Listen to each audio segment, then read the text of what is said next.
Just a friendly reminder that the opinions expressed on this show are not worth a Canadian penny, so disregard anything you hear that might get anyone in trouble. And despite some of the great ideas you may hear, don't try them at home. Go to a friend's house instead. It's time to get a gun. That's what I've been thinking. Well, I could afford one. And if I did just a little less drinking, time to put something between me and the sun. When the talking is over, it's time to get a gun. Hello and welcome to Slamfire Radio, episode 292 for February 21st, 2019. I am one of your hosts, Trevor. I'm another one of your hosts, Kelly. And I'm another one, Adriel. And Matthew hates everyone. Yep. Mm-hmm. Yeah, he does. Yep. It's like I don't like podcasting or guns or conservatives or listeners. And I kicked a kitten. Aw. Don't Yeah. say that. Jewel will get mad. What are you going to do? Kick a kitten. Feel better. That's right. You want cheer yourself right up by kicking a kitten today. And for $9.95, we'll mail you one. All right. But yeah, no, seriously, Matthew's got that airplane rebuilding project on the go. And if you've been following his YouTube channel like I do, you get an update video about once a week. And he's taken the opportunity to customize the airplane while rebuilding it. It's pretty neat. It's pretty neat the way he's had it all apart and stuff. And so, how much JB weld has he used when he's all of putting it back together? All of it. It's All got to of it? come directly from the company now. Just buckets. Buckets, cement mixer. They just pull up and yeah. Isn't it supposed to be a lightweight? You know what, Kelly? Ultralight? That's a legitimate question. It And is. I've looked at some of the things that he's doing, and I meant to ask him last night on last night's video It won't get off the ground. how much extra weight he has added with this whole Just put a bigger motor. Put another motor. 2 motors, a Mm. pusher and a puller. Yep. That'll do Yeah, there you go. So, all right. Well, enough about ultralights. He's not even here, for God's sakes. Next thing you know, we're going to be talking about Comfrey. Let's jump into what we did this week in guns. And what we did this week in guns is brought to you by the Calgary Shooting Center, Canada's premier firearms retailer. Coming soon, they have the John Wick collection. They have the Benelli M4 John Wick edition and the Glock 34 John Wick edition. If you're interested in finding out when these guns will arrive or what the cost will be, actually, no, the prices are out there. They're on CGN and on their website. But if you'd like to place an order for one of these marvelous movie firearms, you can do so by emailing orders@theshootingcenter.com. Yeah, they're basically like, think of a Glock 34 and just I'll have everything. That's what you want for features. I'll have everything, and an M4, and I'll have everything. Exactly. They've got a 2011 too. That's There's Terran Tactical John Wick 2011. There's another video of Keanu hanging out with the Terran Tactical crowd.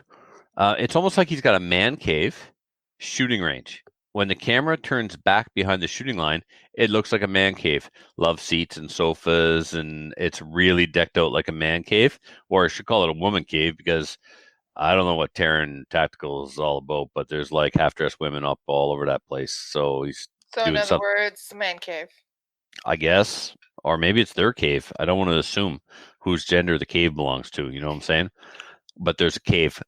There's a really wicked place to hang out there. So anyway, and then of course he's got all the stuff downrange, and Keanu's hanging out, running the timer for some dude, a left-handed shooter, and man, they can all shoot.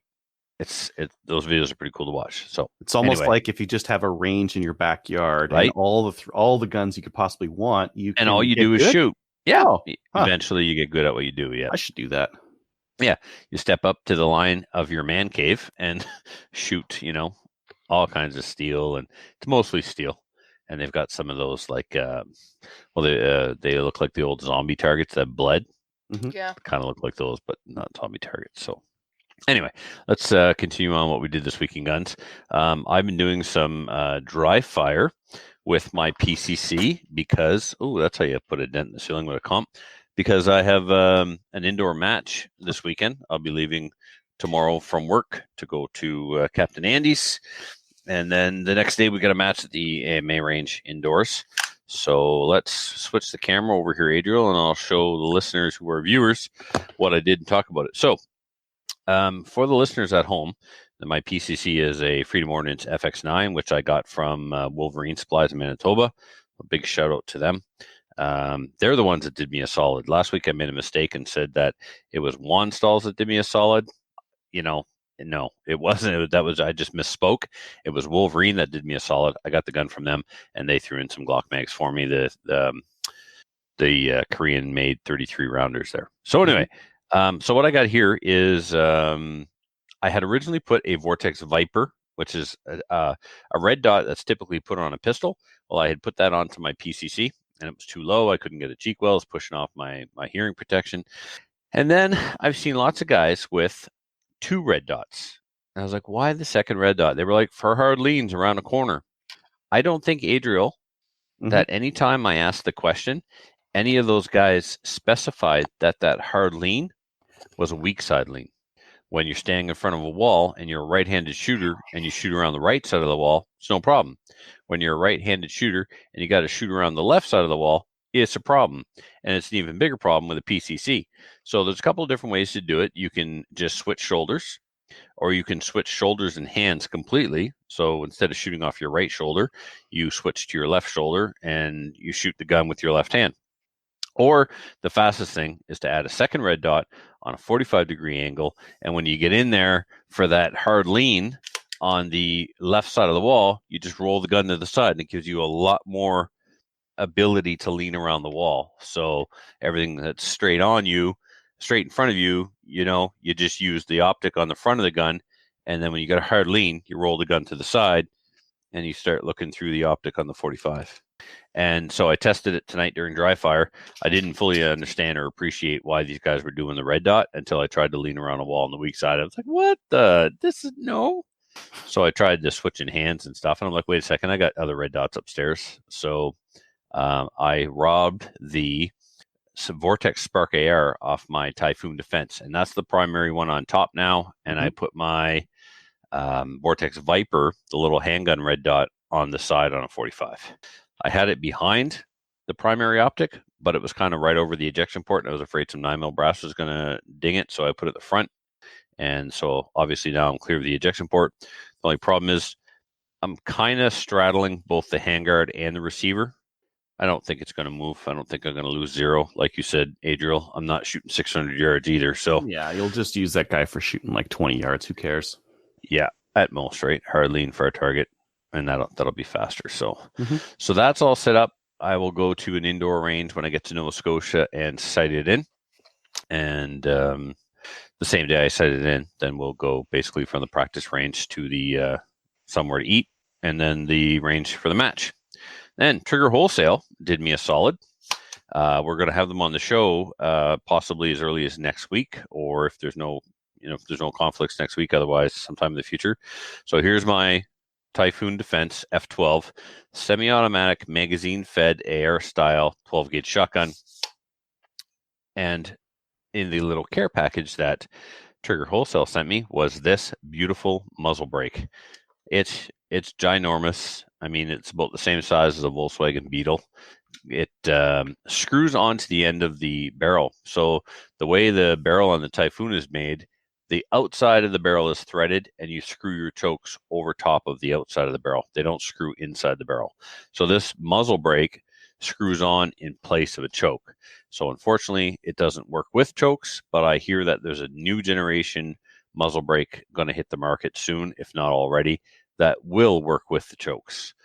I think this one could be modified to work with the chokes, possibly. I could maybe modify it to fit over top of the choke, and as long as it was kind of like flush with the end of the choke, I think that would be okay.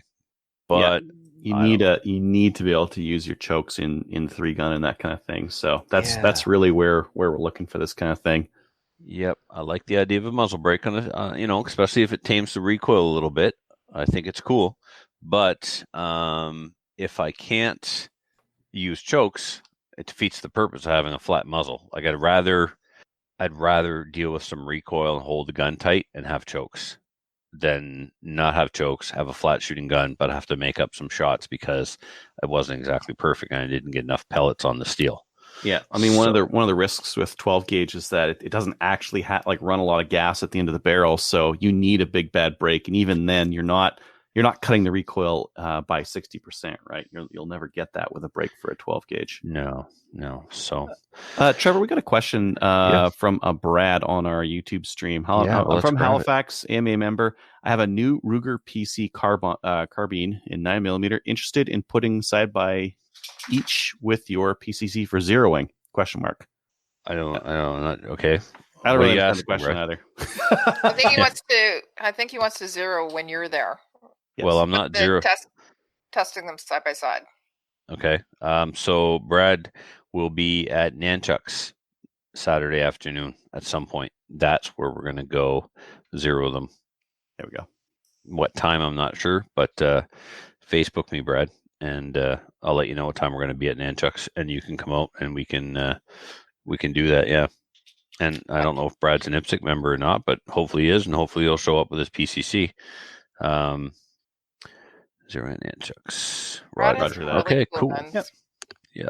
So, okay, what else? Oh, I ended up with another 1022 project. Oh God, what did you do? Well, Ed literally made me buy this Boyd stock. So this stock came as I forget which model 1022 it is, but it's very nice. From the factory, if you had bought this from Ruger, it would have had a black Cerakoted receiver and a black heavy barrel. This was one of the two 1022s I built a couple of years ago when I built the one with the Magpul stock that I had to shave my legs for. Thanks again for Kelly. That was fantastic. You're welcome. Yeah. So no, it's the freakiest thing. Only on my left leg. My right leg's fine. My left leg never grew back. Anyway, so this was a camo stock, camo trigger guard, camo receiver. I remember. Yeah, I stripped off all the camo except for the trigger guard. Mm-hmm. So I had that 1022. I had my original one from 1984, and then I had, which is all untouched, unmolested, and then I got my Magpul one. So anyway, I like this stock. The reach of pull is a little long. There might be some, I'm not really getting as much finger on the trigger as I would like. It seems like the length of pull, rather, not the reach of pull, the length of pull from the pistol grip to the trigger is a little bit much. Perhaps a Volquartsen trigger that is flat and comes back a little bit might help with that. So anyway, I love this stock a lot. So I'm probably going to have to, at the very least, I'm going to get this all Cerakoted black, and then maybe that's it. Because I've got too many other little projects on the go. Like I got to finish my Stag 10. So I got another scope I'm buying from Jeff at the Calgary Shooting Center, and I got another red dot to buy. But just, I don't need to build a 1022. I'm certainly not going to do it this summer. But I will get it. Something with the trigger group, though. What's that? With the trigger guard, can you do something with that? You mean because it's camo? Yeah. Yeah. The trigger guard, the receiver, and the barrel are all going to get Cerakoted black. Good. All right. And call that good. So I'm surprised your OCD isn't overdrive. Well, I mean, it is, right? That's why it's either take it out of the stock or Cerakoted black. So I'll probably drop it off at Denise very early next week and have DC Armory Cerakote the whole thing black. But then I definitely want a heavy barrel because, I mean, look at the channel in that stock, right? This gun came with a heavy barrel. So, yeah. Where are you getting the heavy barrel? I don't know. I'll check CGN. So you already have a bunch of 1022s and a 597, and you've got this one, and now you're also going to kit it out? Well, I've only got one kitted out 1022. My Magpul one. My 597 is my go-to. I mean, it's so much more accurate than my 1022. And I loves it. I loves my 597. So what are you going to do with this rifle? Maybe I don't know. What are you, the question police? Well, why are you doing a bunch of work to it if you don't know what you're going to do with it? I'm coming around there, Kelly. I'm coming around. I'm just getting to the point. I just tired of beating around the bush. Come on. Look at this stock. This is a beautiful piece of craftsmanship, and it requires that the gun get built to the level that the stock is at. It's like, look, I got a Chevette, and I just put a set of mag rims on it, and that's wrong. Okay, so very 1022 is not a Chevette. Really? Yeah. All right, fine. Yeah. It's not, but it's like yeah. Never mind. Okay, I got a Camaro, and I gave it a new paint. It's not a Camaro either. It's a Mustang. No more cars. Everybody has one, and there's so many aftermarket parts. It's a Mustang. Listen, Go. Stop it. The point is, it has a fresh coat of paint, but the engine needs work. That's where we're at. Right. So that's why, Adriel. I don't know. I put it in a nice stock. I can't just stop here. Do you want me to leave it like this? Look at this thing. It's been sell it on CGN for $600 and say no low ballers. I know what I got. Oh, it's bespoke. I could be talked out of this stock. So, listeners, this is a Boyd's stock. It's a thumb hole, I guess. Yeah, it's a thumb hole stock. I don't know which model, which exact Boyd stock it is, or which model 1022 it comes off of. I should know. I bought another one at Christmas time as a gift. Yeah. So it's either sell the stock and put the camo stock back on that thing, or build the gun. Are you suggesting I sell the stock? What could I get for that stock? $200? Yep. I don't know. It's brand new. It's not been used. It was taken off the gun immediately and Magpul put on. Yep. You think that's $200 stock, Kelly? By the time you would buy it from Boyd's, pay the exchange rate, the tax, the shipping, the duty, all that stuff would be over $200. Yeah. I would buy a thumb hole stock though from Boyd's. The reason is because it doesn't fit you. You have to do a little bit of it. You have to do so much modification. Well, does it fit you? You might. The trigger pull. It could be a little better. The length of pull could be a little better. Right through there. What do you think? All right. How's that look? Does that look correct to you? Put your finger on. Yeah. And then it fits me. I'm just being fussy. So, anyway, if somebody's interested in that Boyd stock, email me. Maybe we'll do business. Let's see. And then I just did some more brass prep. And then the bullet puller came in for all that 40 ammo I had to pull. And I'm just crushing them. It's just a lead polymer coated bullet. And to get enough tension on the bullet to pull it out of those cases, it's crushing the tip. So they're still shootable. They may not feed very well. It's not going to affect the accuracy, I don't think, because the part of the bullet that's still inside the case is what's going to engage the rifling. So it could be plinking ammo. But I decided to stop crushing them because my OCD, like I couldn't just decide, oh, these 500 rounds are now just plinking ammo. No, they're made with matched primers, for crying out loud. So even though I bought the call-up puller for RCBS, I'm going to do it the old-fashioned way. I'm going to do it with the kinetic puller and hammer them out. And when I do that, they come out pristine condition. So that's going to take. So you got 500 bullets, average of 3 whacks per bullet. My arm's going to fall off. So, yeah, that's all I've been up to. Adriel, how about you? What have you been up to? You got some videos I see lately. Yeah, I got some videos up lately on these things.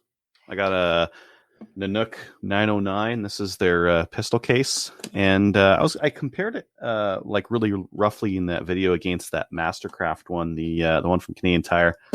Yeah, this is a better idea for Canadians, just because it's already cut out for it. Uses closed cell foam, which shouldn't soak in moisture as well, and it's got spot for a trigger lock, and it's actually pretty compact for a single pistol case. So yeah, I'm going to use this for any kind of pistol matches that I head to, where I'm going to be running that Shadow or I don't know, whatever. Lock. Yeah. I got some CCI SV and some extra shooting glasses that I ordered in from Tenda. And I got some nail polishing sticks. What do you call these? Nail buffers? They're called emery boards and buffers. Yes, because one side has the grid on it, which is an emery board, and the side that doesn't have the grid on it is a buffer. Look at all the buffer versions, though. This is a 7-step. So I watched a video where a guy was using one of these. This isn't a nail commercial, by the way. I was going to say, what are you doing? Yeah, this my nails look normal. They are not extra sparkly or glittery. Guys your were using these. Are fantastic. Oh yeah, guys are using these to polish some parts. This isn't a good idea for a part that needs to have a sharp edge on it, but for something that needs like just general polishing, 7 steps, and then you're done, and you've got your parts polished. Specifically, they were talking about Glock parts, some of the parts internally. You can just use one of these guys here. go through your different steps and have something polished. So I got a couple of these from China. I'll try them out, see if they do a good job. Other than that, it's been a slow week for me. Slow week. Yeah. Kelly, what about you? I went to SFRC again on Saturday because it was Saturday. I also was looking at Ninook cases. They had one in. It was the 908 that I wanted. They had one in. It was black, so I didn't get it. I ordered one though, so I ordered an orange one. The one that you have, which is a 909. Yep. Okay. Yep. So the 909 is the one. It holds one pistol, right? Mm-hmm. The 902 holds, or sorry, the 908 holds two. So I ordered it. They are going to order it, and when it's in, they're going to make a call. So it's in orange. I wanted something different. Cool. Yeah. Yep. I also went to SAS, so Smith Army Surplus Store yesterday, and I got a new T-shirt. It says, "But first, coffee." And you got the air over here. Nice. So this is the shirt I'm going to be wearing in Alberta. It just means give me coffee in the morning. when we're there for Maple Seeds. I've decided I'm going to be wearing it. What else did I do? I met up with some people from CCFR. I had coffee last night with Kelly, who's the Ontario coordinator for CCFR. We're going to be doing that once a month now, once a week, just to talk about a few things, talk about some shooting and planning some events. I had Maple Seed IIT meeting on Saturday. Adriel was there, and then we also had meetings with directors and all that. I've been basically on calls for the last week for about 1 or 2 hours a night. So just busy planning the Maple Seed season that's coming up. We have approximately 30 events that are booked, none of them in Ontario. Actually, no, that's a lie. We booked one in Ontario today. So Alberta, Saskatchewan, BC, Manitoba, New Brunswick, as Trevor said earlier, we're going to be going to New Brunswick. A couple of them in New Brunswick, looking at Nova Scotia, we're looking at PEI as well. And once we're done that, we're going to be filling Ontario. So that's what we've been busy doing this week. I didn't get out shooting. Eventually I'll get out shooting. Maybe this weekend. It's supposed to be nice. That's it. I'm thinking of man, after talking with Rick, I'm thinking maybe I got to set up my 795 for my oldest son. I think you do. I would need a scope on there. That Covenant, not the first focal plane, but the second focal plane was $200. Okay, what do you guys think of this? This is like unscripted on air. 795. I've got a couple bolt action rifles, but they're heavy and large and probably wouldn't fit him that great. What about that 795 with a Covenant 4-14 on there? Yeah, okay. That should work. Yeah, because I'm pretty sure I saw that one. $199 for the 4-14 version, and it's got tons of elevation in it. And it's not a bad scope. And if something goes wrong with it, they'll replace it. They stand behind it. It's got a warranty. I was going to get a shooting mat from there too, so maybe I'll do both. Yeah, let's talk about that when we're done. Oh, okay. I won't then. All right, Adriel, put the camera back on me. I want to show you something. Oh, okay. 1 second. All right. Yeah. All right. So here's my FX9 again. I just got a PM from somebody, and he asked me if it did this. Did you see that? Or hear it? Or here, let me show you the trigger. Yeah, so the hammer fell when it wasn't in battery. Yeah. Right. Apparently, but is it able to actually hit the pin or not? Well, let me go get a loaded round and we'll find out. No, we don't want to do that. Not in your nice new room. Well, I do. Like all the way back here. Yeah. No, that's not happening. The trigger is making a clicking sound, but it's not the hammer hitting the fire pin. Right. If I just pull it out of the battery just a little bit. Oh yeah. Yeah. Right. So like the thing is though that where the firing pin is and where the BCG is that hammer just hitting the BCG and not the firing pin. Right. Excellent point. So grab a primed round. Yeah, that's what I'll do after the show. I'll go get a primed round, put it in there, and see. Yeah, because you're right. It all depends on the angles. So yes, you can pull the trigger out of battery, but it doesn't necessarily mean the hammer's dropping on the firing pin. Yeah. Right. All right. So there. Calm down, Derek. Why are you freaking me out for? Okay. That was fun, though. Thanks, Derek. All right. moving along to the news. Who wants to talk about the Senate hearings on C-71? Is that good? Did we cover it? Well, who put it in? There was some good and there was some bad, I would say. Yeah. There's more that are going to be taking place as well. So there's some people that. So it was Monday that when it started, correct? Yep. Mm-hmm. Yep. We had the president of the NROI for IPSC attend to speak on behalf of the CSAAA. Yes. And then Rod was there, Tracy was there, Sheldon and Tony were there, the leaders of the other two pro-gun orgs in Canada. Yep. Of course, Wendy was there, yeah. Mm-hmm. So, did anybody see any video from it or hear anything? Like, I did watch it. I unfortunately wasn't able to watch it. Was it like on C-SPAN, Kelly? Where and how did you watch it? There was a link online, and I just followed it through online. Okay, you can watch it. You can watch it through live streaming. I wasn't able to hear any of the doctors that appeared, and I wasn't able to hear Wendy, but I was able to start watching once the good guys came on. Good guys being our people. Yeah, our people. Mm-hmm. What I did want to say about that was with respect to our people. So what we did see was we saw the three larger gun organizations or advocacy groups.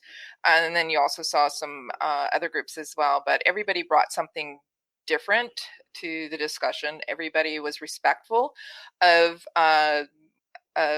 everyone. Everybody was respectful of some of the victims. There were some families there who have lost loved ones through firearms, but everybody was respectful of that. But as I said, everybody brought something different. The CCFR, Rod was very well spoken. He didn't get as much of time as some of the other organizations did, which was unfortunate. But the other organizations, they hit some great points as well. So I think that the senators themselves, they asked some really good questions. Some of the questions showed that they weren't all that informed. Some of the senators were like Senator Don Pleth was there, and he asked some questions. He asked questions that I'm surprised he asked, and I think he asked them because of the fact that he is a gun advocate, but he wanted to get the answers out there so that people who didn't understand could actually get those answers as well. So it ran until almost 10:15 Eastern Standard Time, so it was quite late. So it'd be up until about 11 o'clock your time out in Atlantic, Canada. So yeah, it's going to be happening again. I know a few people who have been asked to go in and speak before the senators. So, and that's just ordinary Canadians that they're looking to hear from now. So, cool. Yeah. All right. Benchmade was asked to cut up some guns that were seized by the police, and now everyone hates Benchmade because they're cutting up guns. Yeah, that's correct. And you know when Nike did that thing where they supported that guy who took a knee during the anthem? Mm-hmm. Yes. And everybody started burning their Nikes? I'd love to cut up my Benchmade knives, but I paid too damn much for them. But I'll never buy another one. Screw those guys. They might do a retraction. I saw that How can you police. Retract? I mean, they already did it. Actually, the police said, "Hey, we asked for some help from these guys," and they obliged. And the police actually issued a retraction on it, saying like, "Hey, we put this thing up. It wasn't like an official thing from both of us." So, police are saying, "Sorry, we made Benchmade look bad." Which, if Benchmade said, "Hey, why did you put that video up? You asked us if we could do some grinders," then maybe it's not as big a deal as everyone's making it out to be. Yeah, we just love to hate, though. But you're probably absolutely social right. Media, yep. Exactly. Fantastic for that. Mm-hmm. All right, what's the next one, Adriel? Speaking about hating people on social media, David Hogg thinks that we should. He made some commentary to Huffington Post Canada, which is like aligning the Venn diagram of gun banning. Then he said that we should. He said he doesn't know anything about Canadian law, but that we should register and ban all our guns. Right. I'll save you from having to read the article. Oh, right. That guy. That's that little punk there who Yeah. survived the Parkland shooting? Yeah. Yeah. Technically, though, he wasn't there. Yeah, he wasn't even there. Of course, I'm a Parkland survivor. You're a Parkland survivor. Like, we survived that shooting. So Polysolvent, they're publishing this. They were on Twitter today publishing that even survivors of the Parkland shooting are saying that we should register our guns. Twitter, which is fantastic because, you know, like survivors of an American tragedy have bearing on Canadian law that they don't know anything about. Right. I've been very active on Twitter lately. I hate Twitter. I can't do it. I can't do Twitter. But I have been because of the fact, I don't know. Anyway, I've been. No one else is. Thank you for your service, Kelly. Every time that I post something, it's like crickets because people are sharing it, but nobody's replying to it because everything that I'm saying makes sense, right? I got blocked from the whole, doctor. Yeah, because you'll just get blocked from. I got blocked. It's an echo chamber. It's very difficult. There's no listening to the other side. I got blocked by I reported the Doctors Against Handguns or the Doctors in Favor of Handguns page. I reported it to Facebook claiming harassment, and they said this isn't harassment. This doesn't violate our community standards. I'm like, oh, so because you don't feel harassed by it, it doesn't. But if I feel harassed and you don't agree with my morals or principles, then it's not harassment. Well, It's their community standards. You got it. You don't belong in their community. That's right. There's this guy, Ian Drummond, right? He's the doctor. There was a interview. Dr. Drummond, I'm reading your tweet right now. Yeah. So I'm going. He actually represents the doctors for gun ban, and he is very vocal about banning guns. And he was recently on he had an interview done with him as well, and none of his facts stood up. He couldn't back any of it up. But on Twitter, he was talking about banning guns, and I'm going, well, isn't it a little hypocritical that you're representing an organization that would essentially like to ban all guns when you're a firearm owner? You have a 12-gauge shotgun that you use in a 22. It's hypocritical. Why are you like? Mm-hmm. And it's crickets. He even has one. Yeah. Well, there was another Lynn Wilson, maybe Ryan Holyoke had gotten into it with someone, and she claimed to own guns. So he said, "So I'm assuming you have a license," and she blocked him. So I went after her and said, "So you're tweeting about banning guns, yet owning guns, and when you're asked to produce your license, you block people. Why don't you just produce the license and shut all the haters up?" I don't see anything, whether or not I've been blocked or replied or nothing. There's no notifications on my Twitter at all. So I imagine I suffered the same fate that Ryan did. Yeah, essentially anybody who says anything will get blocked. But on there. You're kissing their butt and agreeing with them. No. So that's the other thing I've been very active on. Well, good for you. Like Adriel said, somebody has to do it. So it's a cesspool. New gun stuff, Adriel? All right. Yeah. TNA has their reverse cans back in stock. So if you're looking for a can, it goes over top the barrel. It's not actually a suppressor, but it looks like one. Yeah, so it looks like you got a shorter barrel, even though you don't. You're just covering the barrel with a shroud. Mm-hmm. And it looks like they do look cool. They look cool. So if you've got a WK-180 or you've got a modern Sporter or an SLR and you want that long barrel to look shorter, this is the way to do it. Mm-hmm. And you'll get an awful lot of questions. Hey, is that a suppressor? It's Canada. No. Yeah, guaranteed to arouse suspicion by the police. Yeah. Oh, yeah, for sure. Really you're going to have to ask some questions. Oh, yeah. Yeah. I think it's worth it. Let's see here. The MKA 1919 Match Gen 2 is back in stock. So Tactical Imports is bringing these in. These are similar to the Typhoon and that kind of thing, but they've got like a skeletonized magwell and that kind of thing. They're actually here earlier than the Typhoons and that kind of thing, where I had reviewed one of these things way back in, I don't know, a couple of years ago, and I've been having people constantly asking, hey, can I get this? Where can I get this? Where can I get this? So I'm glad they finally... It's pretty cool, doesn't it? It looks pretty cool. Yeah. Yep. It does. Yeah. I think we talked about last week, but Canada Ammo they've got mag-fed 9-inch and 13-inch shotguns at $299. These are also the Turkish ones. They've got their prices are all back up. Sorry. Oh, really? Yep. $2.99, man. We were just talking about these. Yeah, got to get on top of these sales when they're out there. Yeah, for sure. Oh, those are the ones too. Mm-hmm. That 9-inch MagFed, ridiculous. But I've asked, and no one's answered me yet.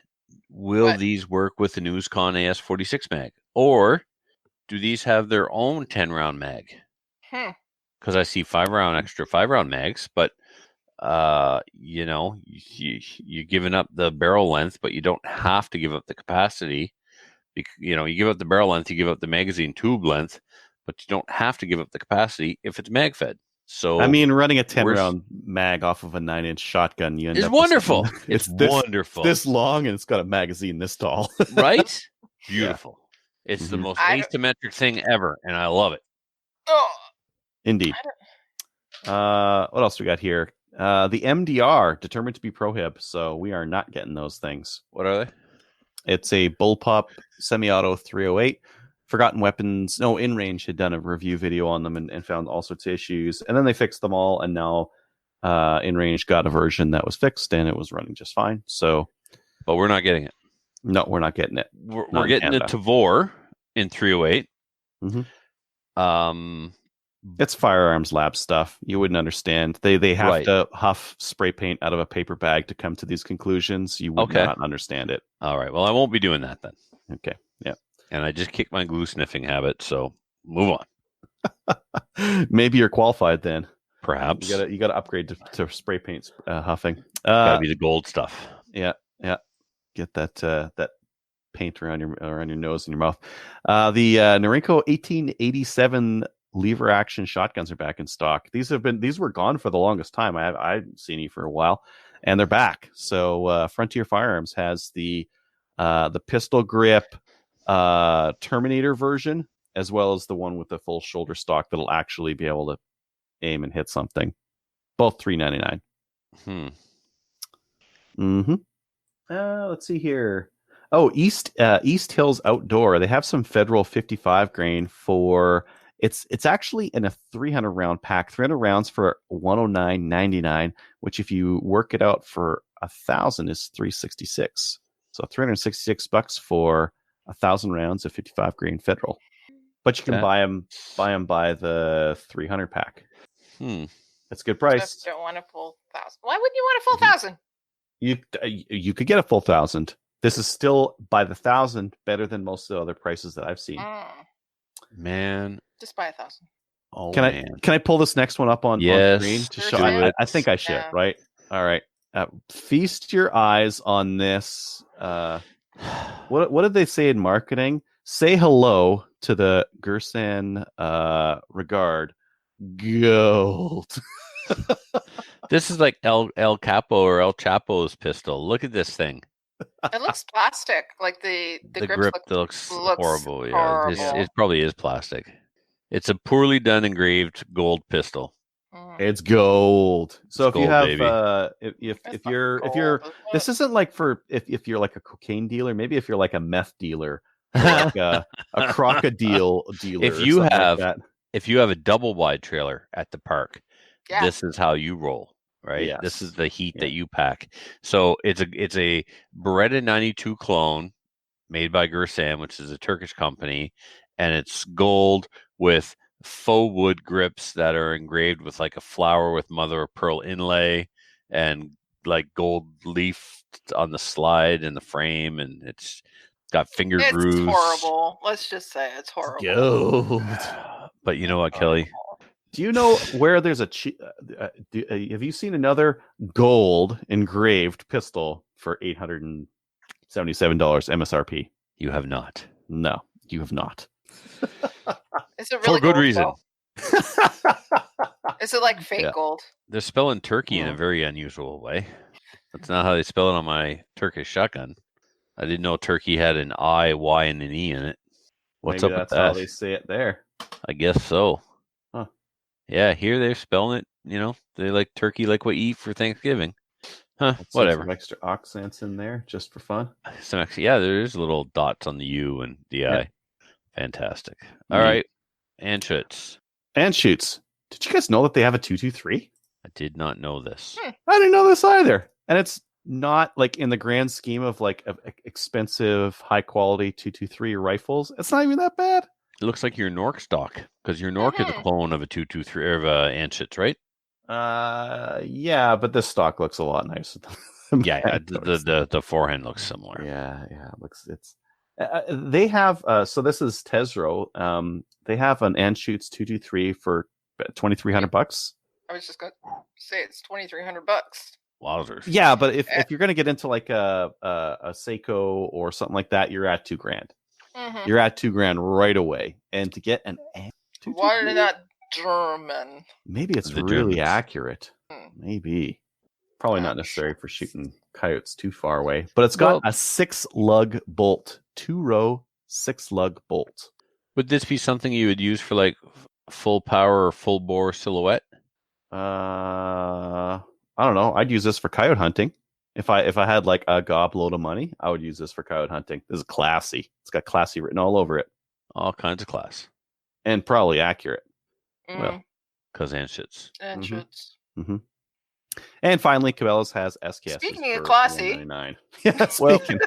I find this interesting because what happened to all the doom and gloom conspiracy theorists a couple of months back when Cabela's stopped selling SKSs for a while? Like people were calling Cabela's, talking to some asshat at a call center, and then that was just you.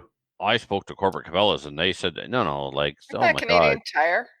Well, no, because I spoke to my buddy who works for corporate at Cabela's. Oh, okay. He was like, yeah, no, whoever that dude was talking to or whoever she was talking to had no authority to speak on behalf of the company, and they were mistaken. But you remember, sells guns and they got them really, really cheap because Canadian Tire was returning all of them. Oh, maybe. Yeah. But when Cabela's pulled them for a little while and then Canadian Tire pulled them, the sky was falling. We're losing our semi-autos. They know something we don't. Blah, blah, blah, blah, blah. So here you go, haters. Shut it. Cabela's not only do we have SKSs, they're $199 still. Exactly. Tune into the Senate hearings next week. Right. Are these Chinese or are these Russian? I don't know, but I could find out in 1 second. Probably Chinese. That's why they're $199. No, the Chinese ones are better, man. Stop it. They are not. They are better. Parts don't go together right. $99. Yeah. That's all you need to know. Yeah. $199. I don't have a Chinese one in my collection. For $199, you can. You do need to collect milsurps, Trevor. That's some milsurps. I still love milsurps. I'm just going to be more selective in the future. So, but yeah, Denis has some Chinese ones in stock. I just go get one there. And he's got a laminate, and I don't have one of those in my collection either. Anyway, enough crazy talk. Why don't we jump into our main topic? All right, it's time for our main topic. Joining us this week is Rick Katabek. Did I say that right, Rick? You did, yeah. Damn, I didn't want to. You had a 50-50 chance. That's right. So Rick is coming on, or is on the show this week to talk to us about CRPS and ORPS. Correct. Oh, the acronyms. All right, let's start with CRPS. What is it? So, I mean, you guys had Graham and Ryan on last week, and CRPS is really a way for us to provide more opportunities for people to get out there and enjoy this long range shooting without breaking the bank. Fundamentally, that's what it is. Really, it came about as part of what is the next step after getting rifleman? Where do I use these skills that I've learned? How do I put them to practice? Right. So it's kind of the next level. After Maple Seed. So you got your Maple Seed patch. Yep. Now I'm all gooder and I can shoot more better. Exactly. So what do I do? So now, right. Yeah. Okay. Yeah. So we started CRPS last year because there was already. What's it stand for, Rick? Yeah, Canadian Rimfire Precision Series. Okay. So we deliberately said we're going to go from 75 meters out up to 350, and for the regional championships, we'll go out to 400 meters. We did that because in the States they've got the NRL 22 series, and that's really a short course. So that's typically 25 yards to 100, 150 yards. So we deliberately stayed away from that game. But what we found is Canadians want that type of competition. So we introduced the Outlaw Rimfire Precision Series, which is outside of the Canadian Rimfire Precision Series, and it's a 25 yard to 100 yard. So most ranges can host their own match and have a good time. So that's kind of the difference between the two. So the course of fire is really it's all about positional shooting. You've got 120 seconds, and you've got between 1 to 5 steel targets you've got to engage in a set sequence from a different set of positions potentially. Now, Adriel, is this the shooting sport that you were telling me that's really simple and easy to set up for and cheap? And the targets, the steel targets for ORPS are like $370 for a set. For a whole set. So tell us about that, Rick. How do we get into it? How accessible is this? Yeah, so we are, tonight we're launching the outlawrimfire.com website, which gives everyone all of the information they need to get signed up. So we worked with one of our great sponsors, Guangzhou Targets, that he put together basically the ORPS steel target set. Those are like those ones that are not as good as X-Metal, those ones? Well, they're different. We prefer to say different. Sure. So they're designed for the short course ORPS. I may be biased. Course of fire. Yeah, you may be. So everything you need to host a match in terms of steel and hangers is provided in that kit. It includes a Know Your Limits rack, which has that 1/4 inch tiny target. Right. That's the hardest target I've ever shot. I don't care about hitting IPSC targets at 400, but you put me at 25 yards in front of a 1/4 inch target, and I get all butterfly-y. Oh, it's crazy. For the people who haven't seen it, it's like a stick hanging. And the target is at the bottom of the stick, and it looks like the stick. That's it. And some versions would just paint a little white dot on the bottom of the stick. And that's the target. So and it's fun. So it's all about you. So what's nice about ORPS is it's approachable for everybody. So we've got a lot of interest across the country from different ranges that they can't host a long course CRPS event, but they can certainly host a 25 to 100 yard outlaw event. So outlaw is between 25 and 100, and my club can purchase the kit. Correct. Of the appropriate target, the target set I need to host and shoot these matches. Exactly. In one-stop shopping, I go to what's the company name? Guangzhou.com, and I order the ORPS kit. Correct. It's exactly the same as the NRL 22 kit, right? So we want to make parity so people can shoot both courses of fire if they want to. That way, you've got some variety available to you. Okay, so I got my kit. Yep. I went to Guangzhou. I got my kit. That's right. Where do I get a copy of the rules and figure out how to actually host an event? So you go to outlawrimfire.com. Yep. There's so there you'll see all of the events that are set up. Right now there's no events because we don't have any set up. Yep. But there is a host a match link that you'll fill out your information, and then we'll send you all the information you need. And then once you've got your range ID, you can log in and register to host that month's match. So every month there's a new course of fire. It's basically a 5-stage course of fire built around that standard steel target set. Mm-hmm. And we will take care of all of the administration. So we'll set up the practice score link. We'll set up the leaderboard. We'll send you. We have to pay for you to do this? So what we do is we add a $10 per shooter administration fee for your event. Well, that doesn't sound very outlaw. Well, it does for us. So here's what you get though. So you'll get chamber flags. You'll actually get medals for each of the 2 divisions, production and open. Yeah. And we take care of the national and provincial leaderboards. So the goal is to get everyone shooting that course of fire throughout the month. And all of the results are going to get posted on the leaderboard. So you can see how you did against Adriel's club, against clubs on Vancouver Island. No, it's all about me. Stop. I don't care. Well, exactly. How about how much money do I charge so that my club makes money off of this as well? It's up to you. So by default, we suggest $20 on top. So it's all right. So I charge $20. I get 10. You get 10, but you provide a lot of service for that 10. Correct. You set up the practice score. You send me the awards. We send you the medals, right? We send you the chamber flags. How much lead time do we need for this? We're going to try and we're trying to figure out how quickly we can turn this around. So the medals are going to be standardized. They're not going to be personally engraved. It'll be first, second, third, right? So it could be whatever the mail delivery time is. If you want to wait for the medals, you can sign up now and you can download the course of fire and host it tomorrow, provided you can get people to sign up on practice score. Are you guys going to have like a calendar? Yeah, you did say you're going to have a calendar. It's going to be on outlawrimfire.com. Right. Okay. So how many shooters can I accommodate at a match? It's up to you. It's as many as you can handle. That's the beauty part. We don't get involved in running it. We just get involved in setting up the standard course of fire that everyone shoots. Okay, and with a bay that's only up to 100, like you could fit, as long as you have lots of bays, it sounds like you could get a lot of courses in, right? Correct. Yeah, I've only got one bay that goes to 100. I mean, I have 2, but I can't use them simultaneously. So I got to do this all off of one bay. Yeah. Now, how does the actual shooting of the competition happen? Is it one shooter at a time? It's entirely up to the host range. So what we provide the rule set, we provide the guidelines, we provide the range officer commands, but you'll run it based on the constraints you've got at your range. So if you can go only single thread, that's fine. If you can run all 5, if you want to set up multiple sets. What do I need to run 5 guys at once? How does that work?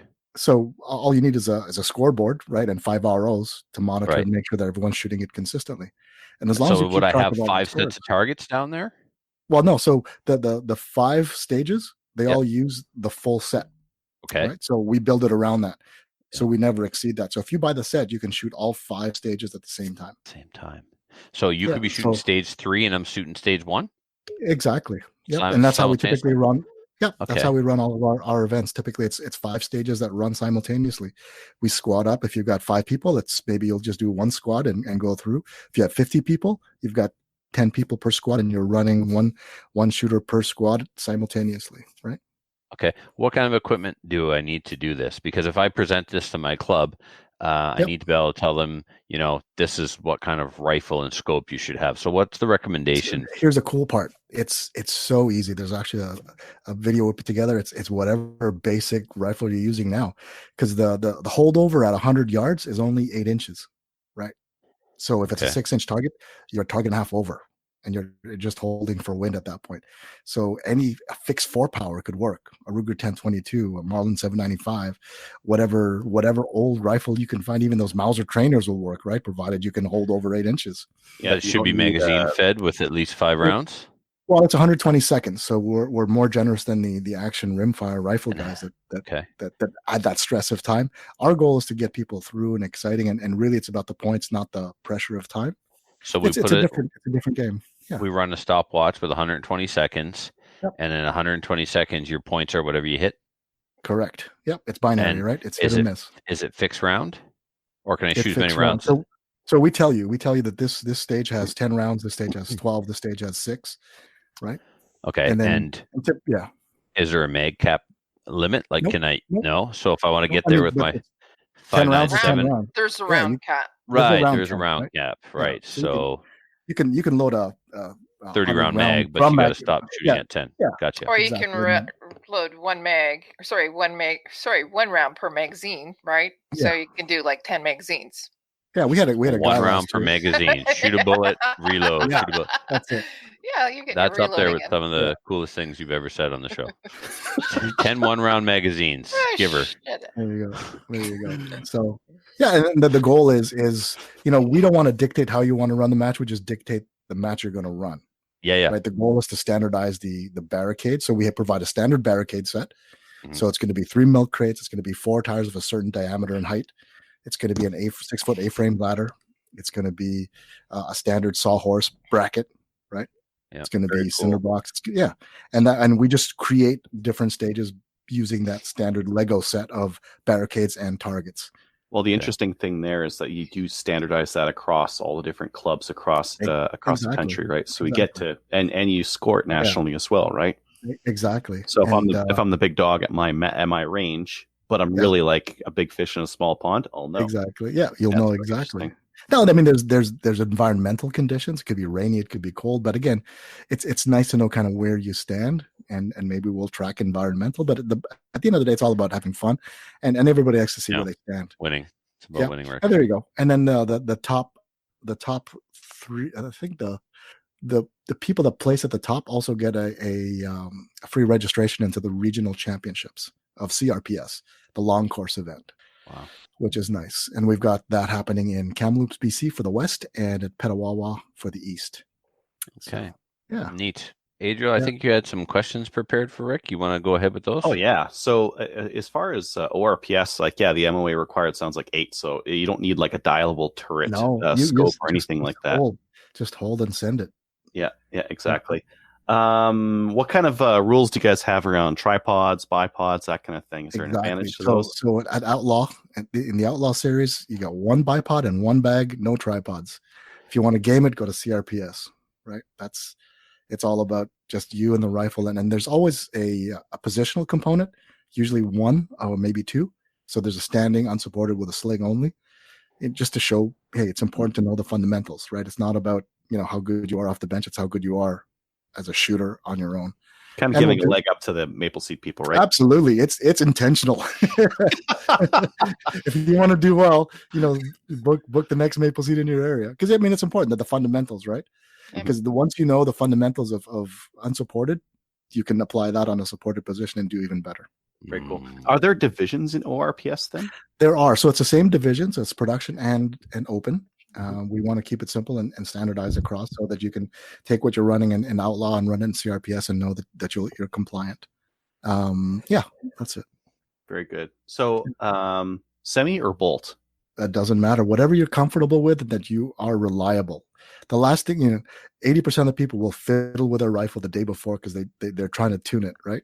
And that always bites them. And in the end, we see it.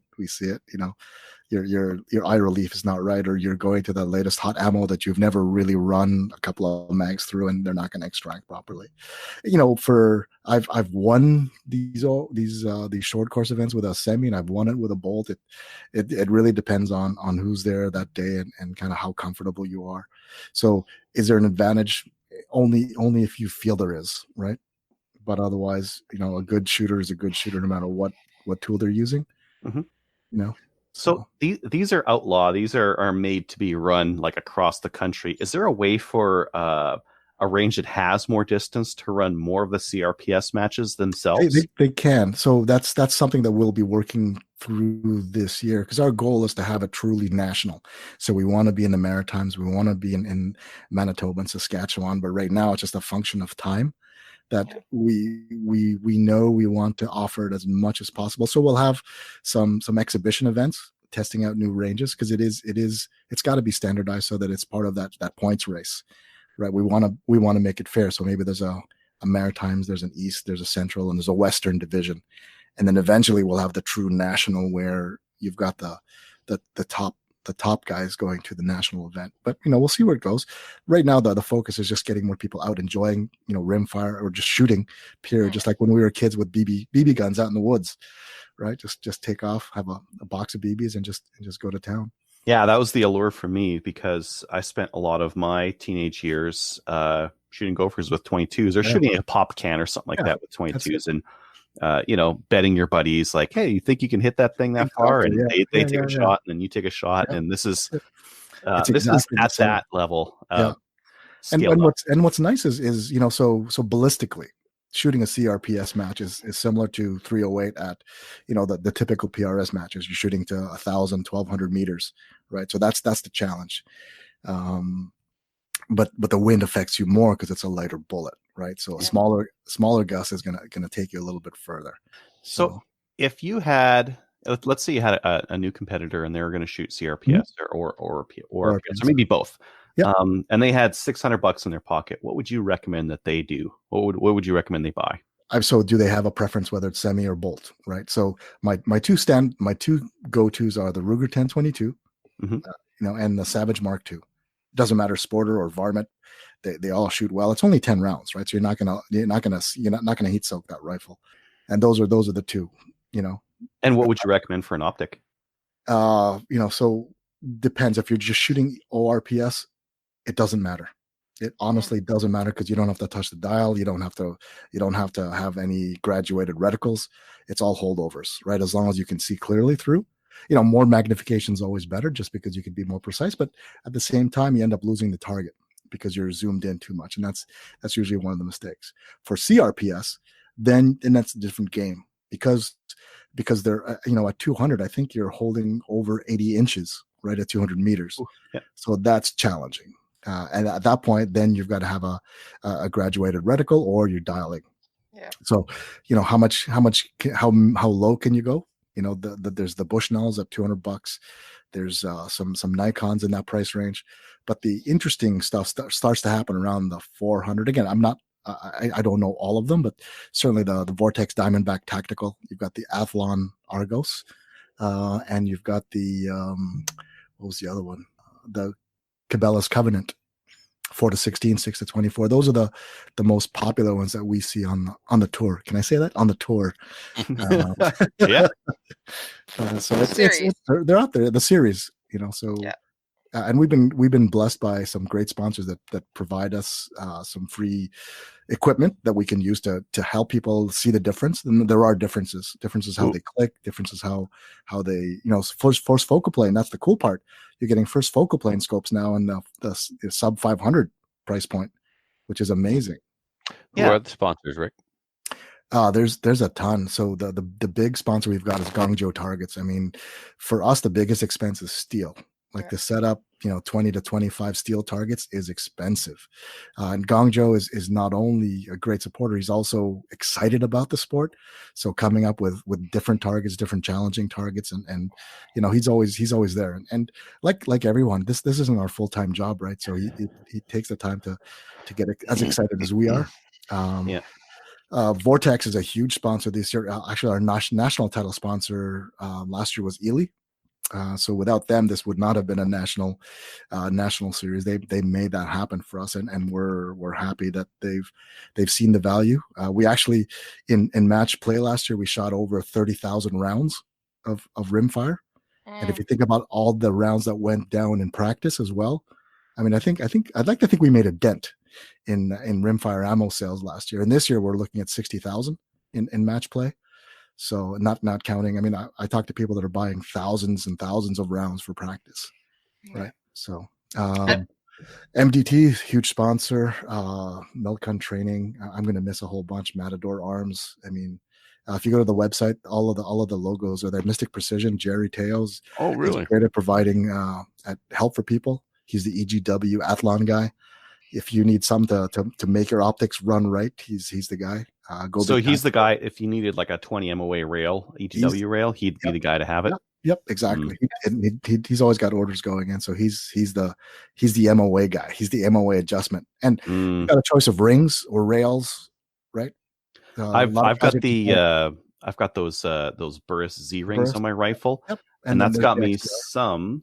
But I think I've got another 30 on the bottom of adjustment on my scope, so I might throw a rail in there as well, just to give me that little extra. I think the winning combination is a 4 to 16 because you've got the most turret travel, like 80 MOA, 100 MOA. The 6 to 24s cut that by half or a third at least. Yeah, so some of the scopes I've been researching a lot of them. A lot of the Bushnells have like 50 inches. The Citrons have 80. A lot of the Vortexes have like 90. It seems to be the standard with them. But you don't have to spend a ton of money, but if you've got it, why not, right? So can't take it with you. That's it. So that's the exciting part. And we've introduced the ELR record challenge stage this year. So we have a stage 11. Typically the CRPS is a 10 stage match. We've added an 11th stage, which is the ELR record attempt, where we start at 375 meters on 12-inch square targets, and we go to 425 meters, right? And you've got to go 3 for 3 to continue. So I think the record's around 450 yards or something like that. So that's an exciting thing, and I think you need like 80 MOA of travel. I don't know how guys are going to do it, but it's winging a prayer, right? Yeah, I ran the numbers for standard velocity stuff, and it looks like 88 MOA for 450 yards. Well, that's a lot of dialing. Well, you got to use the force. So that's the other question I wanted to ask. High velocity versus standard velocity. I was talking to some guys and they're saying, you got to use standard velocity. And then some other guys said, no, high velocity works fine. No, it's run what runs best in your gun, right? The thing about rimfire is you can't build a load. You've got to find the load, right? Yeah. So you got to try a whole bunch. Yeah. So the goal is I always start with the cheapest ammo and go up from there. So I'll start with Blazer. Right, Blazer surprisingly runs really well on a lot of rifles. So for ORPS, that's what I'll run. Because Blazer is pretty much CCI standard. Yeah, it's CCI. Yeah. And then you go up from there all the way to the Ely Force, which is a 42 grain juggernaut running high velocity. Right. So if that runs well, then that's what I'm going to use for long range attempts. Look at every, and then I think Ely Action or Ely Contact is the standard velocity version of that 42 grain. I call it a juggernaut. They don't call it a juggernaut. It's just a 42 grain projectile. I like to over sensationalize things. But again, so it's called rimfire, but in reality, it's not rimfire. Any rimfire goes. It's 22 long 22 rifle. 22 LR. Because again, we want to eliminate the gaming. Well, we want to reduce the gaming, so you don't bring a 17 HMR or a 22 WMR. I mean, you can bring them, but you're just shooting for honors or just for fun at that point. We don't stop you, but you're not going to count for the podium. Yeah. Right. Yeah, but the overall score matters. It does for Trevor. Yeah. Yeah, and you know, and the nice part is that I've shot PRS matches, and the mood at the rimfire matches is there's a lot less stress. It's people just having fun. I mean, it's I don't have to worry about finding my brass. I don't have to. It's $10 a box, right, or $20 a box, and people are just having a good time. That's what's cool about it. Nice. And I mean, I have a fun time at PRS matches too, but it's a little bit more stressful because I got to find my brass. It's a buck a case, right? It's a buck a case. So, yeah. Now I got to find some high velocity 22 ammo. I just ordered a whole ton of standard velocity. It's useless to me now. Useless. Yeah. You know what? I'll take. You want to donate it to the series so we can help the poor and needy shooters. The poor needy shooters with my my SK Standard Plus. There you go. Yeah, that's that's my poison of choice. Well, actually, no, my choice is Ely Force, the best ammo there is. Actually, it's the 338 Lapua of rimfires is my saying. But again, in all seriousness, I think the thing is to find the ammo that runs best. No one can tell you what is going to do best in your rifle until you prove it, and it's also proving it at 50 and proving it at 150 if you can. Yeah, that's the thing. They will be different. Yeah, I've shot my stuff for groups at 50, but I'm just worried that I'll have to do some stuff at 150. Yeah. I mean, for me, I live in the city, right? So my max range is 50 yards, right? That's all of my proving is done there, and then I will correct as I get out to the range. I'll use the Kestrel and figure out what the environmental conditions are and adjust as necessary. So, it's just fun. You can get wrapped around the axle if you want, or you can just show up and have a good time. And we see both ends of it, right? And it's cool. It's nice to see guys just getting together and just having a good time. Yeah.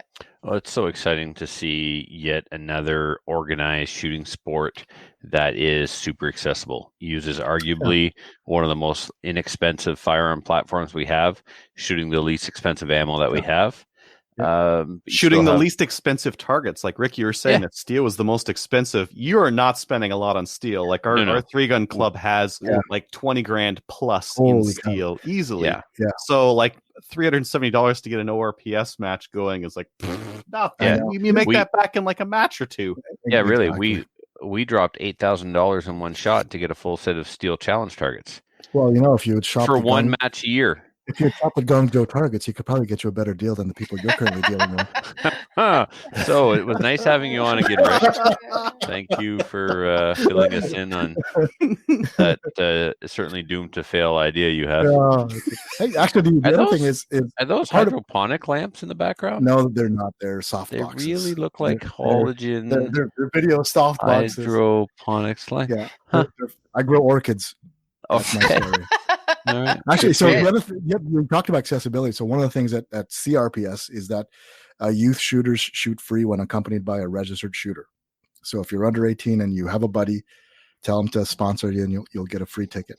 Right? That's the goal. We need more youth shooting. So get them out there. So Adriel, that's your job, is to split it. So it's going to be 50-50 adults and youth, right? If you do your job right. Yep.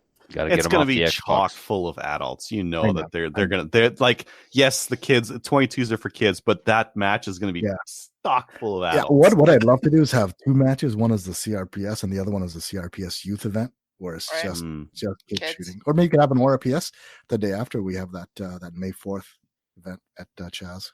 Mm-hmm. Are there any videos online right now where our viewers and listeners can go? Not yet. No. Okay. Not yet. So after this weekend, there will be. So this year we're doubling down on getting more content to help people understand and demystify kind of what it's all about. Exactly. So I can tell someone what IPSC is, but sending them to YouTube is a lot easier. Exactly. So it's we know it's a shortcoming. We run a very lean operation here. right? Our teams of people are very busy doing a lot of different things. Orchid sales haven't been good enough, eh? Teams. And we have Will Gould and myself are basically trying to keep this all from flying apart. Yeah, right? I'm taking a look on. So I think 370 was shipped with taxes because Guangzhou has it for 320 is the cost on this kit. Yeah. I mean, we said, hey, you can charge a little more if you want, because I think it's already a great deal, and we've gone through a couple of iterations of the hangers just to make sure that it rings right, and right now they're double hangers. So I'd love to move to single hanger so that you don't get any sympathetic movement on the targets. Just because if you hit one, the other one moves. So we'll work on it. Yeah. But yeah, it's good. I mean, it's fun. I've shot. I think 3 or 4 events that Chris Ward's been running in Stittsville around here. It's a blast. It's a blast. It's 5 stages. Chris usually throws in a couple of bonus stages for fun, and just it's a great day. Yeah. Easy, stress free. And that's the nice part about the Outlaw Series is we take all the worry about running the course of fire and all the admin stuff. All you got to do is make sure that people are being safe, that you've got people to set up steel and take down, and then submit the scores to us, and we'll post it to the leaderboard. Well, having done a leaderboard a couple of years myself, like that, you couldn't pay me to do that work. It's such a pain in the butt. People, there's all sorts of ways that gets messed up, and and it's not going to be perfect. I mean, are we experts at this? No, no. But if we're using Practice Score when the match is done, we just hit upload. Exactly. Done. Yeah. Goes to the website. Ideally, all the match directors locally are using Practice Score tablets. We'd love to send a tablet down, but that just becomes overhead for us. You're going to lose. And I've got to have support and services, right? So, did you try rebooting it? Did you try turning it on and off? Yeah. Just recommend that they get the Amazon Fires and just say buy your own. Yeah, $50 for Kindle 7. It's the best investment you'll have. And we run all Kindles. We run a Wi-Fi network, and match directors got the scores the minute the stage is done. Yeah, a Fire 7 is $50 with free shipping from Amazon. Right? Yeah, do it now. That's the first thing I say is just get one or get 5, because if you're going to run more than one, it's so easy. You don't have to tabulate scores. Right? It's 6, papers. 1 for each stage, and then also 1 for the match director. One master. One master tablet. Exactly. So, Rick, do you want to tell everybody where you have currently booked for CRPS? And perfect. So our season opener is at CFB Valcarce this weekend. It's going to be 2 degrees with 20 centimeters of snow coming, so that'll be fun. In March just, we have your targets aren't white though, right? Like that's not going to be that would be cruel. That would be cruel. No, I looked at the weather and I brought them in a little bit, and I added 1 inch to the diameter. So we'll see. Maybe it'll be too easy, but we'll see how it goes. Then March we've got East Elgin in Aylmer, Ontario. So that's southwestern Ontario. In April we're at CFB Petawawa in Ontario, and in March we're at Chaz near Edmonton. No. Back up. March? May 4th. Yeah, it's May 4th. May 4th. March. Oh, I'm sorry. Yeah, so March is East Elgin. April is Petawawa. May is Chaz. June is in Campbell River on Vancouver Island. July is going to be at Medicine Hat. On the 20th? On the 20th. August is going to be at Merritt, BC. And then we have another one somewhere in there in either Ontario or Quebec, probably Ontario. We're lining that up now. September is the Eastern Championships at CFB Petawawa. And we have in October the Western Championships in Kamloops, BC. And then sprinkled throughout there, we're going to have some exhibition matches throughout the country. So I know we're hoping to get out to Manitoba and New Brunswick. It'd be nice. It'd be nice to be able to have, like, one day you'd have the Outlaw and anybody who really enjoyed that, and then flip it over to a CRPS and take it out to a little bit longer. Actually, we're going to do the Maple Seeds, so we're doing back-to-back Maple I Seeds. know. And so we Maple Seed you one day, and then we show you what you need to learn the next day. So it's going to be awesome. So it's been a good partnership. Yeah. I love those Maple Seed guys. They're awesome. I know. I love those CRPS guys. Come on, guys. Group hug. Wow. So, is there anything else you wanted to talk about that we may have forgot to bring up before we let you go? Well, I think that the main thing is that it's not meant to be stressful. It's meant that you can take whatever you've got in the safe or in the closet or safely locked away in your case and bring it out to match and just have a good time. Find out what you don't know. Don't worry about, like, Will is a great content guy. He puts all of the content and the articles together.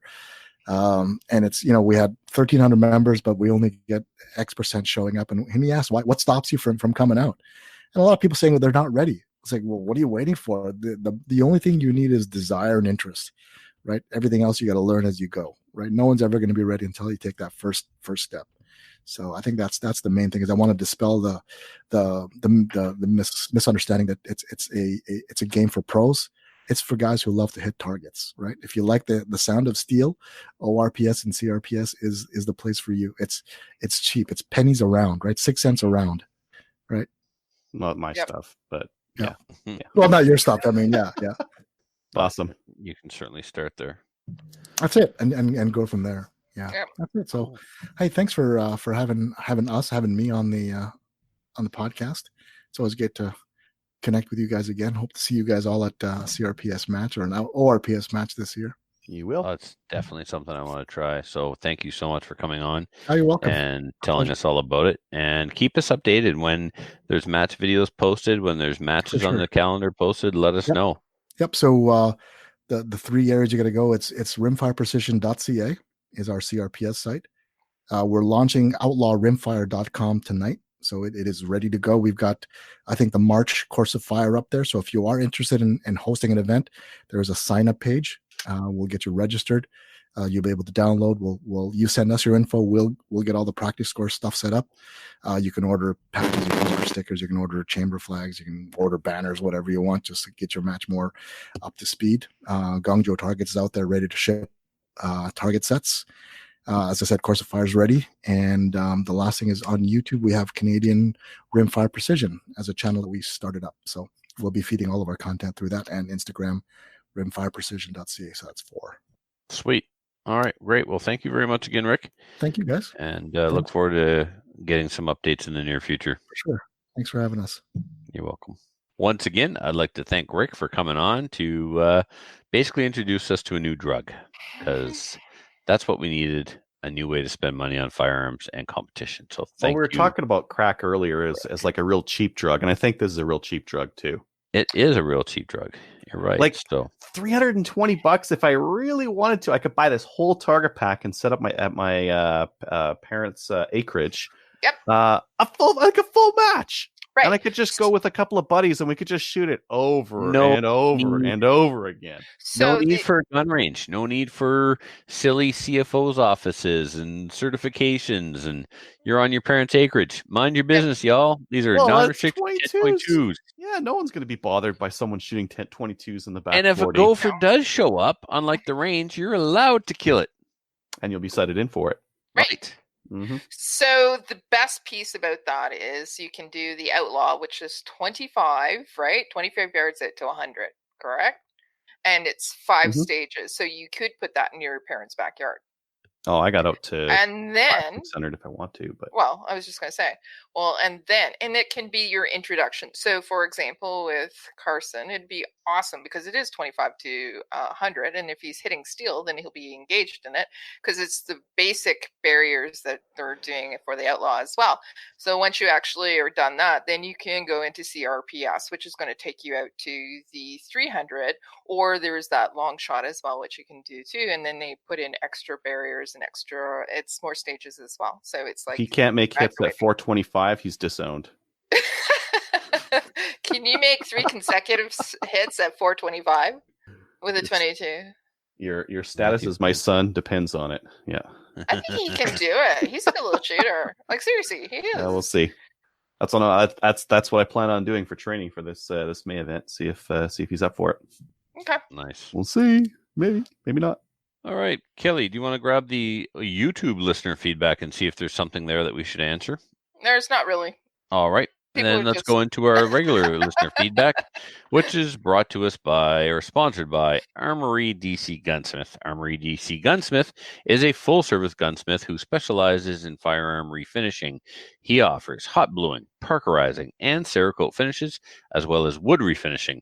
Check out his online inventory of new and used guns, firearms accessories, optics, and more at www.dcgunsmith.ca. You can also follow him all over the social medias at facebook.com/armory, spelled ARMURERIE, DC Gunsmith. So French spelling of armory, DC Gunsmith. Or at Instagram at instagram.com/armory DC Gunsmith. He's hiring somebody. He's getting a full-time employee. Sweet. Yeah, well, I guess. Now when I do have time, I don't have a job to go back to. So. By the way, I'm calling not it on this one. All right. Adriel, would you please take this first email from Spencer the Whale? From Spencer. Hey guys, I just wanted to share the latest addition to my concealed carry rotation. Shut up. I'm done with this email already. Moving on. No more emails from you, Spencer. Yeah. As you can see, it's the SIG P365. Oh, I'm sorry. And even as someone who's not a SIG fanboy, I'm impressed. As you can see in the picture, it literally fits in the palm of my hand, and that's with the 12-round extended magazine. I've heard all about the reliability issues with the early guns, but so far I've got about 400 rounds through it, and it's literally never hiccuped once. I do see a little bit of the infamous primer drag on the empties, but I was comparing that to the SIG spat out. What the SIG spat out with a guy at the range shooting one of the new Glock 43Xs, and the SIG was actually much better. He had a groove all the way down the center of the primer to the very edge of it on most of his brass. Given that the FNS 9C is still waiting to go back for its recall work, the SIG has been filling in for it as my carry gun. I need to find a good holster for it, but the generic SIG appendix inside the waistband combo holster I bought off Amazon is working just fine for now. I'll definitely need something better in the long haul, though. The SIG is roughly 20% smaller than the FNS Compact and carries the same 12+1 rounds, so it's hard to see the FNS Compact going any place but up for sale when it gets back from the shop. I did also pick up a very cool old gun this past week. It's a 1907 Winchester self-loading rifle. Mine's from the 1920s based on the serial number, and it does show. The front handguard is in 3 pieces, the stock has a huge crack down it, the butt pad has a chunk broken off, and the bluing is almost completely gone. Oh yeah, and they also haven't made ammo for it since the 1950s, and the only company that still supports it with new ammo charges $1.80 a round. Good thing it was cheap and runs like a top. It may get me into reloading, finally. I'll send you a pic, but it's broken down into little pieces on my bench right now, getting ready for the first cleaning it's had since flappers and speakeasies were a thing. If you look it up, I think you'll agree it's probably one of the coolest old rifles out there, especially since it's one of the first semi-auto magazine-fed rifles ever. On a completely different topic, I learned something new about scopes a few weeks ago. Not from you guys, but hey, I'm not expecting miracles. I've always seen the max adjustment specs on scopes and assumed it was a valid number across the board. In reality, though, those numbers are only valid when you have the scope centered both horizontally and vertically. Since scope tubes are round, if you adjust the horizontal to one side even a little, the erector inside that handles vertical movement does not have the full range of motion available anymore, and you lose part of that maximum adjustment number. The same is true the other way around. If you move the crosshairs up or down, you will lose the ability to adjust left or right to the advertised spec. This makes me wonder why scope tubes are, well, tubes. If the body of the scope were square, you could have the maximum adjustment in one axis, no matter where the other axis was, no matter what the other axis was doing inside the scope body. The optics could still be round, but this would only impact the erectors holding them inside the scope. If any of you can come up with a good reason for round, only partially adjustable scopes, feel free to share. There are some scopes that have a squared off erector tube area, though. The US optics come with one, and some of the primary arms ones, right? You guys have seen the primary arms. I'm pretty sure they're 4 to 14 or something like that. Copies of US optics, and those have a squared off erector tube assembly. Dude, I don't know. When he said he wasn't expecting miracles from us, I totally zoned out. Well done. That's Thank you. Exactly what he expected, and you delivered. Yes. So he posted a picture of his new little SIG. He did. There. It literally fits in the palm of his hand. It's Yeah. tiny. Yeah. But I mean, his hand's like Andre the Giant. His hand would cover your whole face, right? So. But if I'm gonna let me share this out. You guys take a look at this, and you can see that the adjustment area on this thing is squared off for a reason. Yep. Maybe that's the reason. I don't know. Maybe it's just convenient for machining. I said a reason. I didn't say it was the reason. True fact. True fact. It's square in the adjustment area. Mm-hmm. This is correct. This is correct. That is all. Another true fact. We don't know why. Nope. Maybe we should get a scope specialist on. Again. Mm-hmm. Hey, why don't you make them square? Because reasons. Okay, thanks. Bye. Okay. That's the only question we had. Yeah. Because round is a shape. All right. Should we move on to the next one? Sure. From Jerry. Hi there. Was just watching you on CCFR downrange and was hoping to get some information. I think two of the four hosts have been on there, right, Kel? You bet. All right. I'm new to sport shooting and have 3 restricted firearms. I intended to eventually get my black badge and try IPSC to see if it's for me, but want to get more comfortable with my firearms and shooting in general prior to that. I'm concerned if I just keep shooting without getting proper courses or instruction on stance, grip, etc. under my belt, I'm going to have to unlearn some developed bad habits. I have searched for lessons in my area, Winnipeg, and haven't found anything. Other than the Black Badge course itself, do you have any local suggestions for instruction? Many thanks, Jerry. You have Matthew and I go out, and when we're there, we become local, and we teach you. If you're looking before then, you can actually go to the Winnipeg Revolver and Pistol Club. There is the president there. His name's Brendan. Just tell him Kelly sent you, and he would be happy probably to help you out. Or I'll message him and tell him that maybe you might be contacting as well, Jerry. Another thing you could do is contact the nearest IPSC club to you. True. Find out who their Black Badge coordinator is and try and coordinate a little crash course with them before you go sign up for the Black Badge. I always make myself available to people who are signing up for the Black Badges at my club that I teach because I remind them that there's a prerequisite. The prerequisite to a Black Badge is you're supposed to be able to keep 8 out of 10 shots or 9 out of 10 shots on an 8.5 by 11 piece of printer paper. Basically, you take a piece of loose leaf, that size of paper, put it on a target stand at 20 yards, and you're expected to be able to keep 9 or 10 with no time limit on that paper. And if you can't, then you're not supposed to be in the class. You're supposed to get some help and get in there. So your thoughts about developing bad habits by learning to shoot on your own or shooting on your own is absolutely accurate. And the longer you do it, the more difficult it will be to break those habits, unless you possess a willingness to learn and a positive attitude like you obviously have by sending this email. We get a lot of guys who show up to Black Badges who have bad habits and don't want to change them. I've always done it this way. Well, all right, then go forth, my son, and always suck at IPSC, because that's what's going to happen. I often don't even bother trying to argue with them anymore, because I know, there's only so many personalities out there, and there's only so many attitudes out there, and eventually you see all of them, like that line from Star Wars, where she looks in his eyes and says, "If you live long enough, you see all the eyes," or something like that.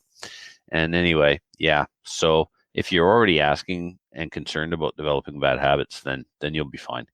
Yep. It's the ones who get there and say, "Well, I've always done it this way." My one piece of advice is don't go to a course where you're expecting to learn something without a teachable attitude. That's right?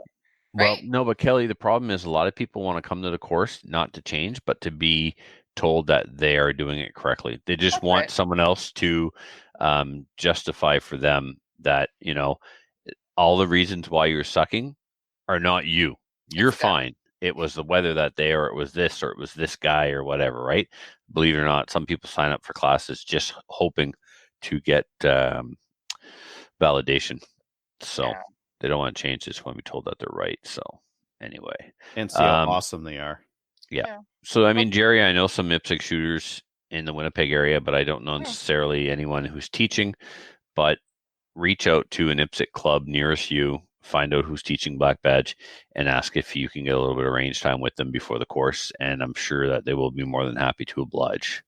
So, and then book us for a class. Find 9 friends and we'll come out. From Alex, Adriel, will you take Alex, please? You bet. Hey, everyone. Noticed your latest podcast on Spotify, and I'm wondering if there were any Maple Seed events planned for Grand Prairie, and if so, which blend of Black Rifle coffee I should bring.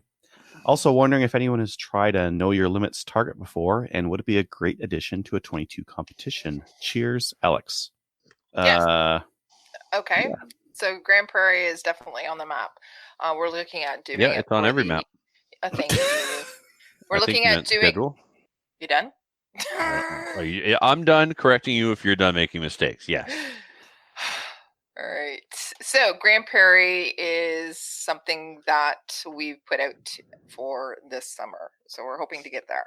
And if you can't get anything in Grand Prairie, just come down to Edmonton. Right.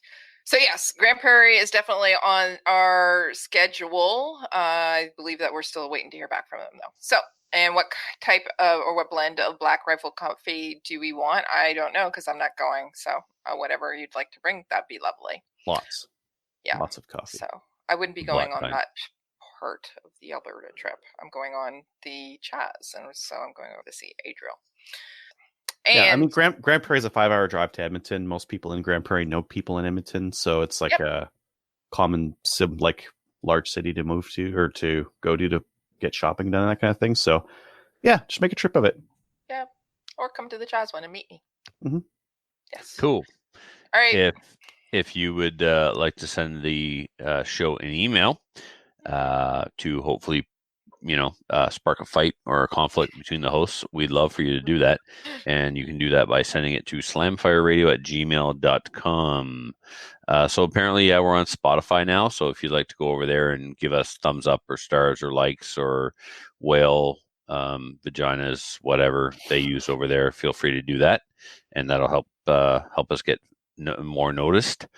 Do we have any shout outs, Adriel? You know what? If you didn't put them in there, I'm assuming you don't. So I have shout out. Well, then write them next time. I have a shout out to Wolverine. Wolverine, not Wanstalls. Sorry about the little slip. I have one. It's for Jeff Reese. Happy birthday. He's awesome. Kelly got it, not you, Trevor. Dirtbag. She scooped you. Oh, that was so well played. And after calling you old all over the internet, I know. That's why I deserved it. Yeah, well done. Well done. You win this round, Kels. You win this round. Oh, son of a... Sorry, Jeff. Speaking of Jeff and Calgary and the Calgary Shooting Center and the charity shoot. Well, we weren't, but yes. When are we going to start announcing the date and location for the charity shoot? We did that last show. We did? Okay. Well, we should be plugging it every show, so we'll make sure we hammer that home next week. Plug it as soon as we've got somewhere to send money to. Mm-hmm. We did. Okay. We did confirm, and we got the paperwork back that Maple City will be on the Thursday. So that's pretty much set up. We're just going to open it up once we're told that it's ready to be opened up.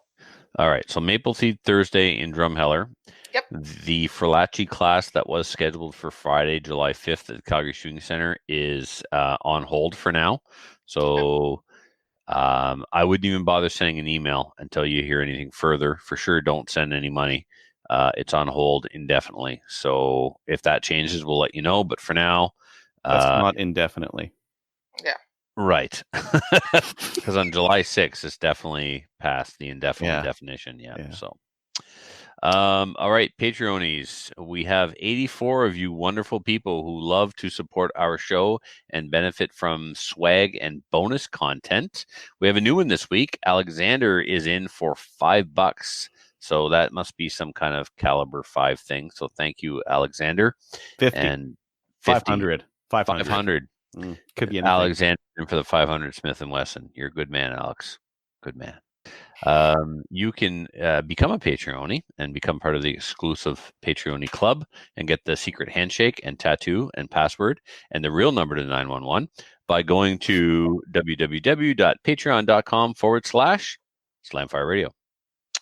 So that's it for this week, folks. Thank you for watching. Thank you for listening.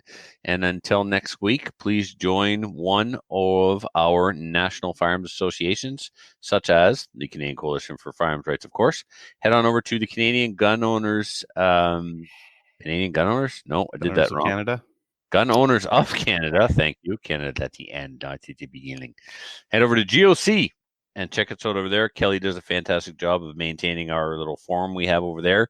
She posts the show, and every once in a while, someone chimes in and comments and poses a question. So show us some love on GOC, and just show GOC love in general, because it is an awesome Canadian gun website. Like us on Facebook. We're up to 2,085, which probably makes us the most popular program podcast on Facebook. We already know we're the #1 live podcast in Canada, so Pro Gun podcast in Canada. Undoubtedly. Is there anything that like any accolade that we haven't achieved? Like, we got it all, right? Hard to think of one. Right. Okay. #1 podcast. We are the #1 podcast. Who else can claim that one, right? Thank you to my dyslexic trophy lady. That's much appreciated. That's never going to get old. So, yeah. Until next week, everybody, take care of each other. Be good, be kind. We'll see you next week. So if you have any comments or questions for the show, please send an email to slamfireradio@gmail.com. Now, go grab a gun and shoot something. When the talking is over, it's time to get a gun. Couldn't we slam? Hey. I did them myself. You're not. Are you starting the broadcast? All right, go ahead. It started. We're live now. Bye. We're not having an introduction, really, because we're going straight into the interview. Oh, that's right. Thank you, Kelly. Are we doing straight the interview? That's what originally what we did. Yeah, that's the plan. That's what we do on this show. Yeah. All right, good, because I flubbed that intro so bad. I'm so glad I have a bottle of whiskey to keep me company. Oh yeah, what could go wrong? You'll need it to get through this. Hi, John. All right. Sorry. Hi, Joel. Are you done? No. I'm not just talking to you. I'm talking to all you asshats. Shut it.